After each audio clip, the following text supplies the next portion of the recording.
Everyone, you're with Noor here, and welcome to this video where we're going to be going over why the phrase "it's faster if I do it myself" is costing you a month of work at the bare minimum every single year.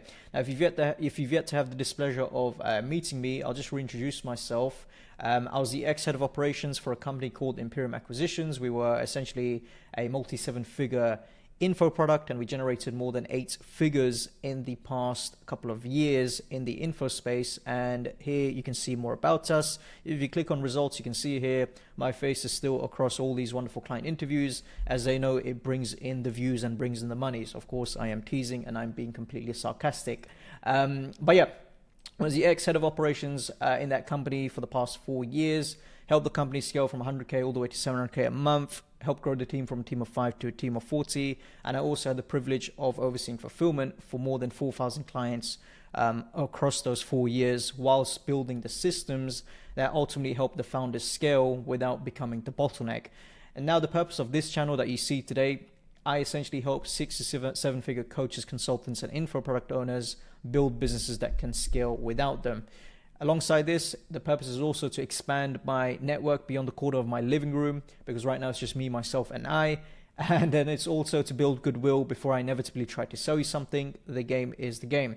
Some preemptive disclaimers: if you're new to the channel, my voice is boring as shit. So if you struggle to sleep, magnesium plus these vids will fix your apnea. That is not medical advice, by the way. I'm an absolute rambler, if you can't tell already. I'm working on it, and there's no magic fix it or get rich quick pill in these videos. Message me if you find one. I have been searching for 8+ years. Message me on Instagram specifically, and then we can all get rich together. Now, the quotes of the day: if you're teaching someone to do something, then surely it shouldn't be an issue for you to show proof of you having done the thing at a high level. Because in this internet marketing space, especially on the biz ops side of things, people will teach you how to do something, but when you ask them for proof of them having done it themselves at a high level, they struggle to actually show you proof, because guess what? They haven't actually done it, and they hoodwink you. So that's a good quote of the day to run by. Now let's get into the video itself, because this one's going to be a fun one, especially for you founders who keep telling yourself it's quicker if you do it yourself, because in reality, whilst it may seem quicker in the short term, it's costing you a lot in the long term. Okay. Now, this video exists because, this is the one sentence that if you're a founder, you would say to it several times a day without ever questioning it, depending on the operations of your business. And that phrase is, "it's just faster if I do it myself." Now, here's the truth, and I'll be straight with you. That sentence is correct. For any single task, doing it yourself is genuinely faster than actually explaining it. That's exactly why it's also so dangerous. It's not a lie you can argue someone out of, because the evidence appears to be on their side every single time they say it on a founder level. Okay. Now, most content on this would tell you to actually just delegate more. The advice here, if I were to just tell you to delegate things, it will fail precisely because it ignores the fact that you're right. Doing it yourself was faster. So then you nod, you agree, and go straight back to doing everything yourself, because the person telling you to delegate something never explained why your own experience keeps proving them wrong. And I've seen this happen and again with founders where, if they're doing something and it's faster, and someone would just say, just delegate it or whatever it may be, that advice in isolation, without further context and without further, detail that revolves around that founder's specific situation, it's never going to be a permanent fix. Okay. So the purpose of this video is to show you why the one belief that keeps you efficient today, which is the belief that, it's faster if you do it yourself, is the exact belief keeping you trapped, and why it survives despite costing you a fortune without you realizing it, and a simple decision rule that breaks it without you having to pretend it was never true. Now, here are the things that this video covers, so you know exactly what you're going to get. The speed trap: why the most reasonable sentence in your business is also the most expensive. Faster once versus faster forever, the two completely different things you think you're comparing, but you aren't. The break-even line: the simple maths that shows exactly when doing it yourself starts losing, using a task you never suspect. The confirmation trap: why the belief gets confirmed every day, even as it bankrupts you, and why the cost stays invisible. The reabsorption loop: why you delegate something, take it back, and walk away more convinced that you should do it yourself when you shouldn't. The real second cost: how faster if I do it myself that phrase essentially quietly becomes everything waits for me, okay? In which you don't even realize how detrimental that could be.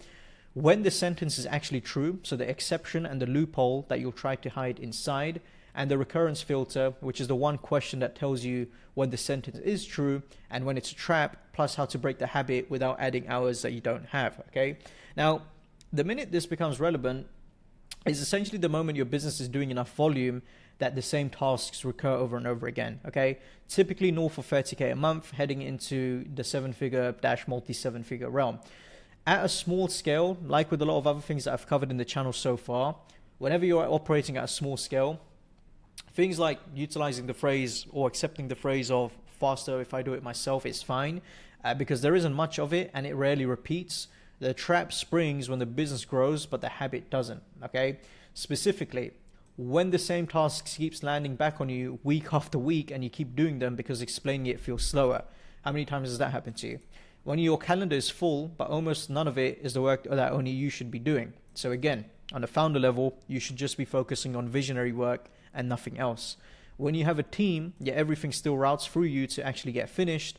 Again, there's no decision-making flow. Your team members don't necessarily know how to think, or they've not been taught how to think in the realm of how your business operates.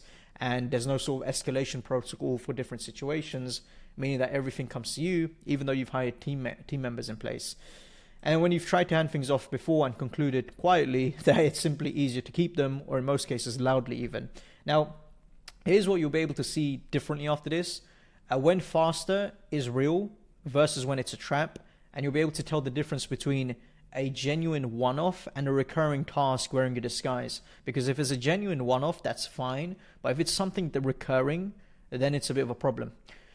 When you're saving time versus borrowing it, so this is where you recognize that the speed you gain today is charged with interest to every future week without you realizing, because again, you need to step in and again and again and again, without realizing that it's essentially death by 10,000 cuts. When an 80% handoff is a person problem versus a system problem, and ultimately why misreading it is what keeps you doing everything. And when you're choosing the $10 task over the $1,000 task, okay? So this is a good one because, this is where you'll see the growth you didn't buy because you were busy being efficient. So these are the things that will help you, what you'll be able to see differently essentially after watching this video. And when it comes to the decisions that will help you avoid, it'll help you avoid reabsorbing a task simply because the first handoff was rough, instead of fixing the standard that made it rough. It'll help you, avoid judging things faster by the next hour instead of the next quarter. So you're thinking long term. I help you avoid keeping recurring work because a one-off instance of it was genuinely quicker to do it yourself. And it will help you avoid confusing being efficient with being effective, and doing small things fast while the big things don't get done at all. Now, I want to speak about the speed trap here because I want to start off by simply conceding the point that, if, for example, you were to hand over your task to someone else, you can essentially spend more time explaining that task and having to manage them do it as opposed to doing it yourself. So I will concede this point in the sense that if I don't concede the point now, you're just going to spend the rest of this video arguing with me in your head. So I'm going to be on your side here, okay? If I ask you to hand off the next task on your list, you can explain it to someone in 30 minutes or just do it in yourself in 5 minutes, okay? At the end of the day, 5 minutes beats 30 minutes. You're not being lazy, you're not being irrational, you're being efficient. But that's the whole problem. So the speed trap is this. The sentence in question here, which is, it's fast if I do it myself, it's true for this single instance, but catastrophic for the pattern at hand at scale. And you judge it at the instant level because that's the level you actually feel it at, because you're looking at it in the scope of 5 minutes versus 30 right now, today. Nobody feels the pattern until the pattern has already got them. And by then, you're not looking at a 5-minute task. You're looking at a business where nothing moves without you realizing. So these 5-minute things that you've become accustomed doing, it's just second nature to you at this point. And even though it feels like a one-off, it's not when you actually add things up and everything involved, okay? Now, here's the reframe that the whole video turns on, okay? You think you're comparing two things when you're comparing the wrong two. What you compare in the moment is do it now, 5 minutes, versus explain it now, 35 minutes. doing it wins, of course, because again, it's 5 minutes.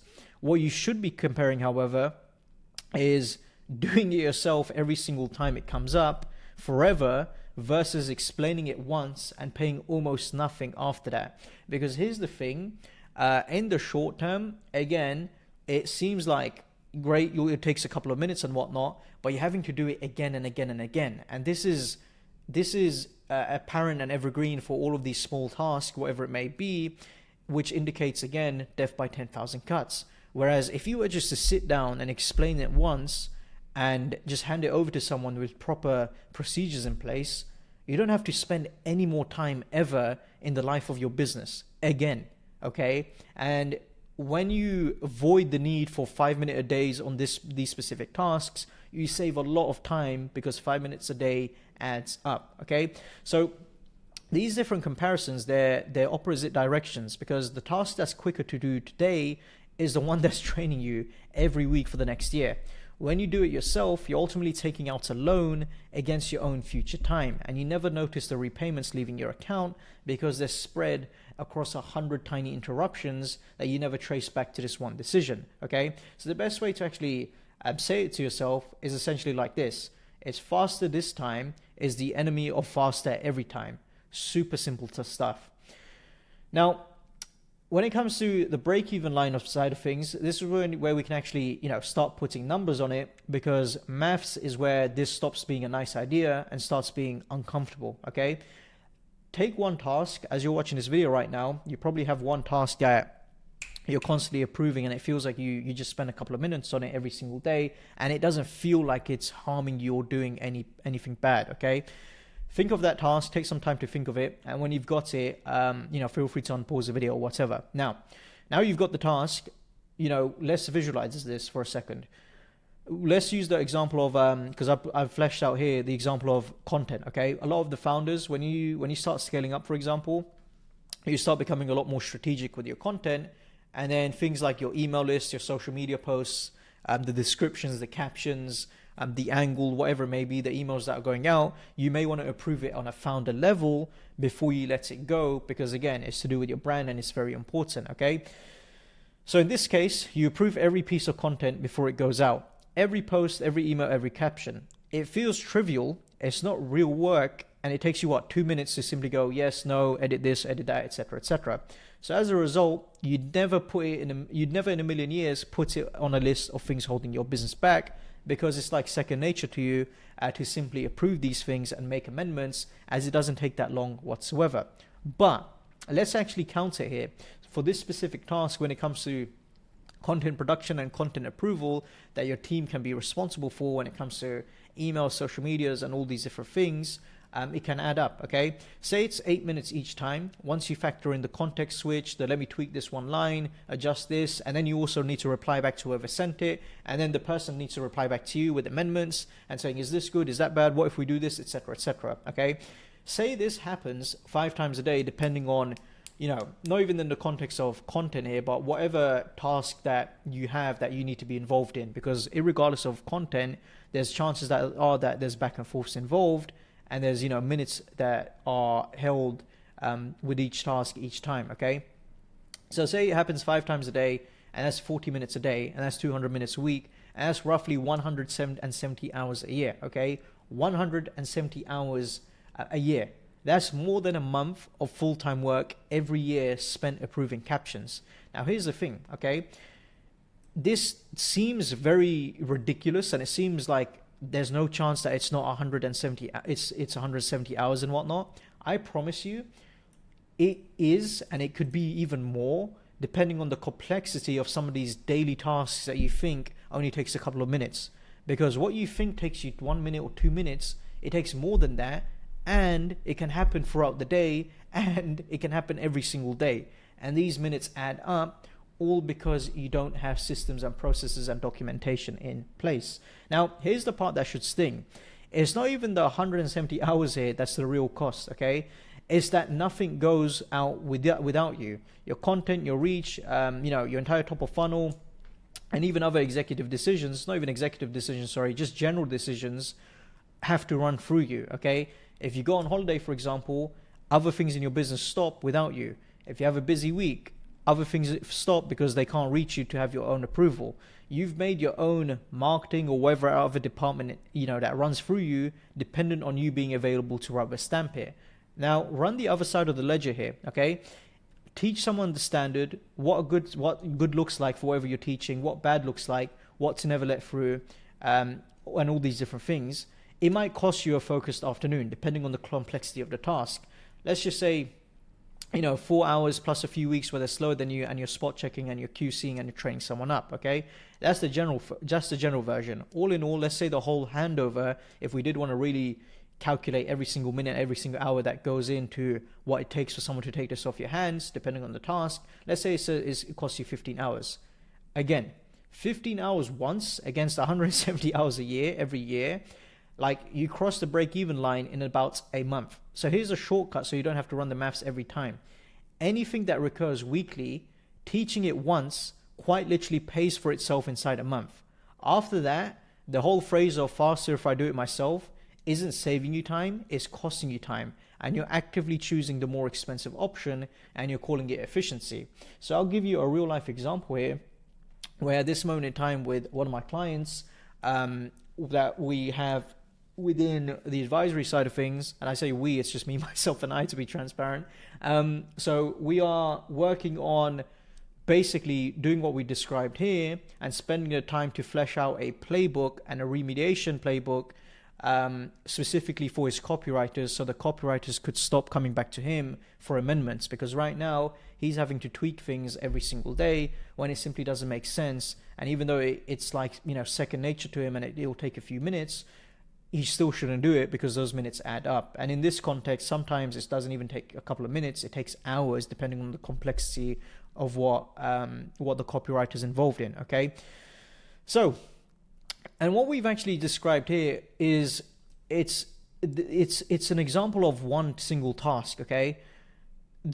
This is a task in which it's obviously, you can deem it as obviously not worth systemizing, but with the tasks that we're going over here that you may think is not worth systemizing, what about the ones that are actually quite complex and completely consistently recur over time, okay? These are the things that are more detrimental to your organization, because then you'll see the real size of the bill that you've been quietly paying without realizing. Because here's the thing, and here's the uncomfortable truth. What we've just described here is a culmination of the small recurring tasks that you've left afloat. There's a whole other side to this where where you can actually look at the bigger tasks that you're uncomfortable letting go as well. But that's a whole different discussion here. And it's important to actually not just look at it for the smaller ones that recur, but once you've actually eliminated these, because these are low-hanging fruits for you to take off your plate because of the reduced complexity in place, you also want to take off the bigger ones as well down the line. Now, here's the confirmation trap that we want to go over and get into as well, because you're probably thinking, why does this belief never die on its own, and why can't you just see this and fix it? Because the belief gets confirmed every single day. Every time you do it yourself, it genuinely was faster in that moment, and it's not like you're lying to yourself here. So the belief collects fresh proof point daily. Meanwhile, the cost, which is the compounding drain, it's completely invisible because it's spread thin across dozens of future moments. You never connect back to this decision. And therefore, a belief that's rewarded constantly and punished invisibly will never correct itself. It simply can't. You'll hold on to it right up until the business physically breaks under the weight of it. And even then, your first instinct will be to blame the team and not the belief.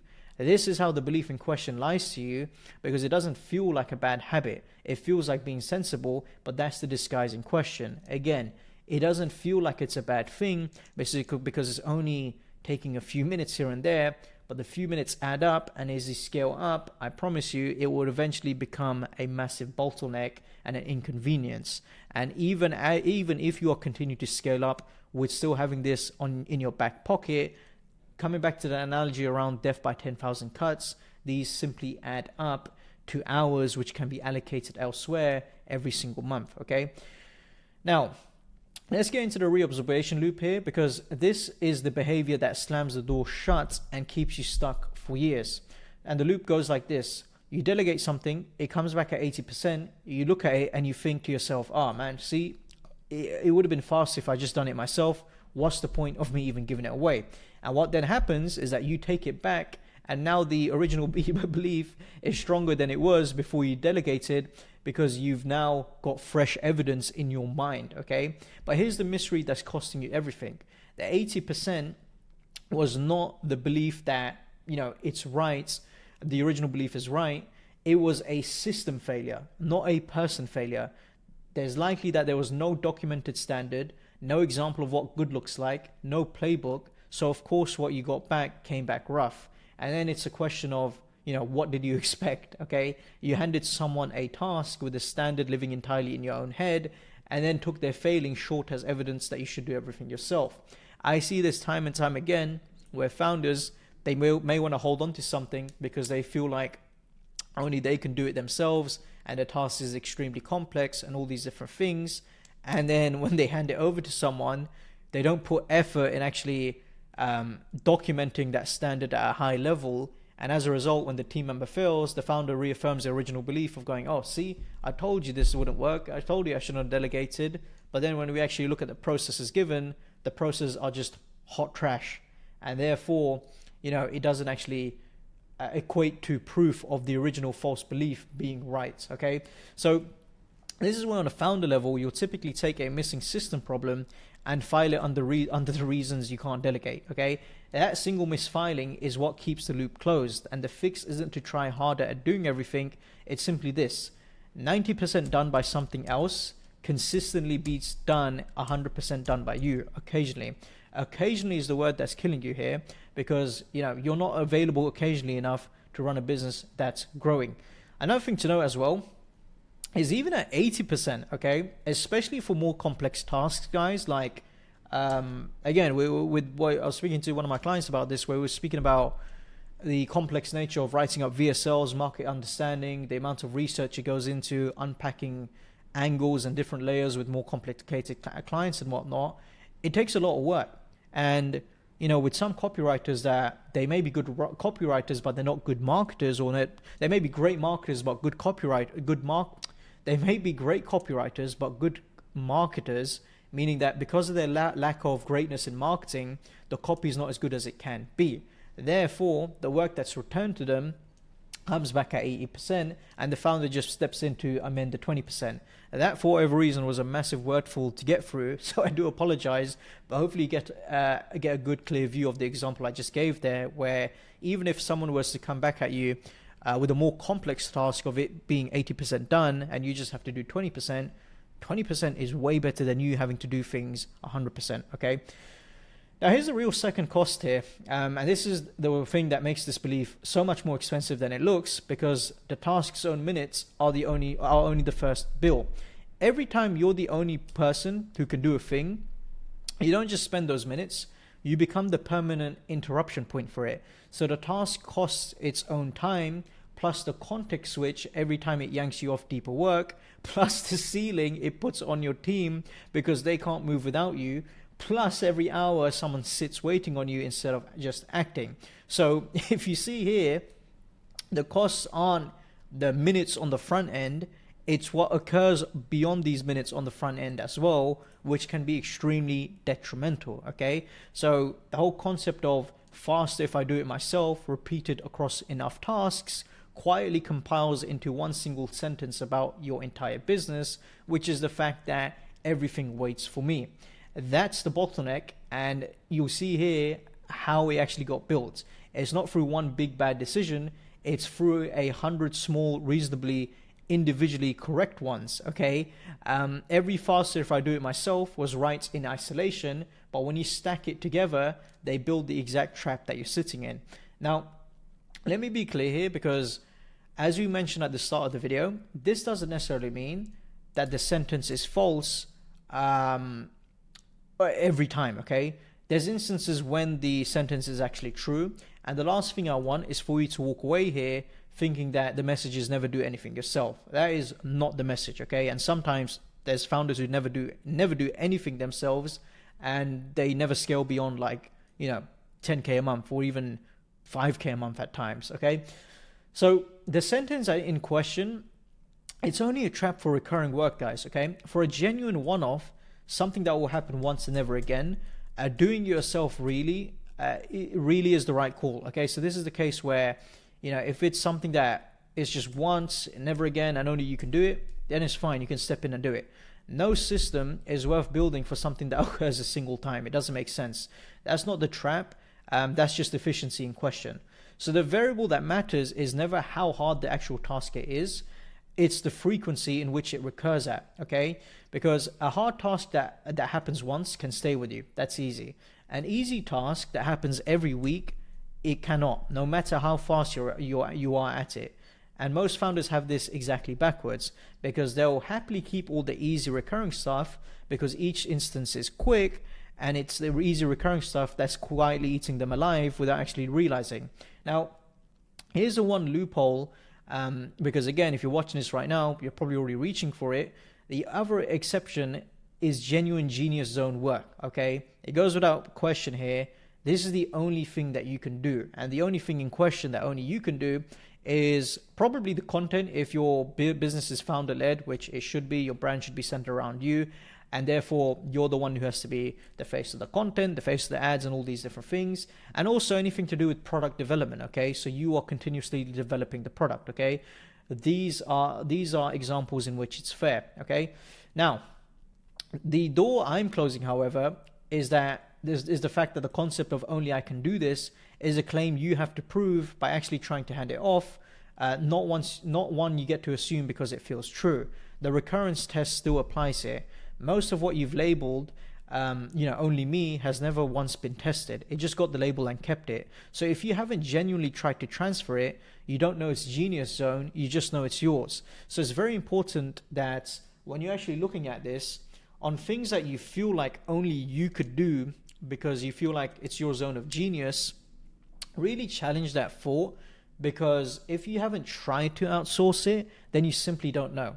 It's a different story if you try to outsource it with like documented processes and proper training and alignment with team members, and it fails, compared to not trying it at all and just going off of your instinct, okay? There's no harm in actually trying to outsource it, and if it fails, that's fine, you can revert back to owning it. But there's a chance that you're keeping things again that you don't need to keep through the limiting belief of only you can do it, okay? Now here's the fix, and this is essentially the recurrence filter. And this is a simple decision rule, okay? And it's one question, and it replaces the 5-word sentence that's been running your calendar, and ruining it, if we're being honest. Now, before you do any task on autopilot, just ask yourself, will this happen again? If no, it's a true one-off, okay?